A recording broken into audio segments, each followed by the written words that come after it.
All right, we've got some questions. We do. Now. Let's bring it on. All right. Okay, this first one is from Dixie, who says, do all believers go to heaven?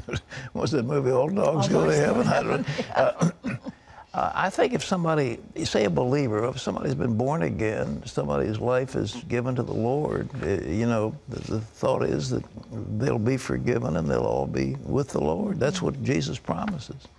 Okay, this is from Kevin Pat, who says, my wife and I have had a troubled marriage for many years. She abandoned the marriage the first time for 13 months. We tried again for 2 years, and then she left again, only this time filed for legal separation.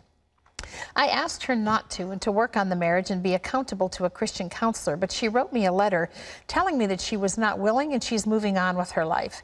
There has been no infidelity, some emotional abuse, a little physical on both our parts.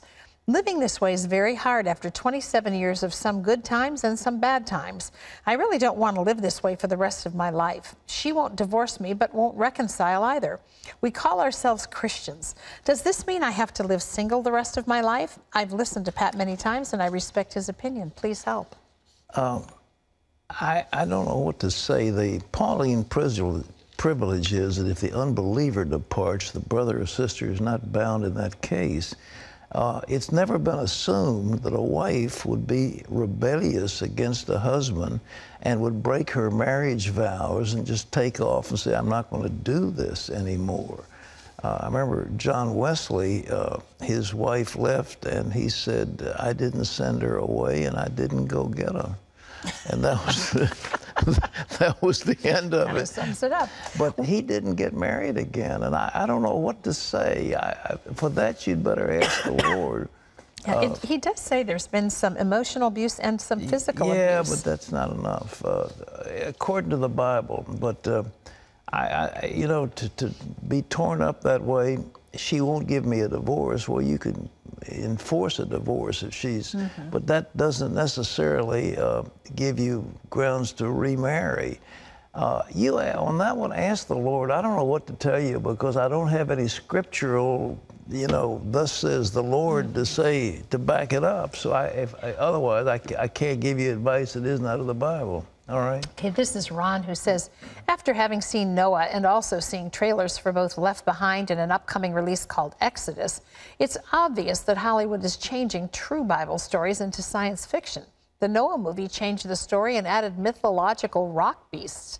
Is it possible that they're doing more harm than good? Is that their intention? I don't think their intention is to have something that they think will appeal to the audience and get more money in the box office. They're concerned about money and ratings.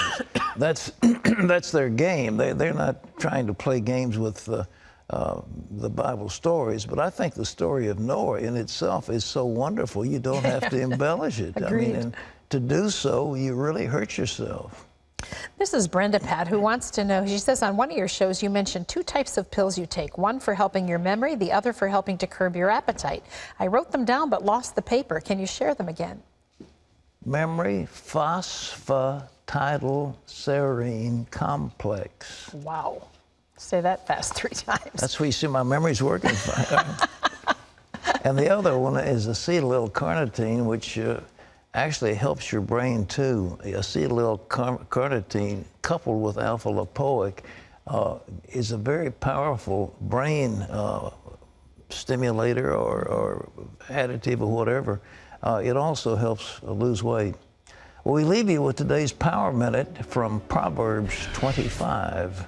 A faithful man will abound with blessings. He who trusts in the Lord will be prospered.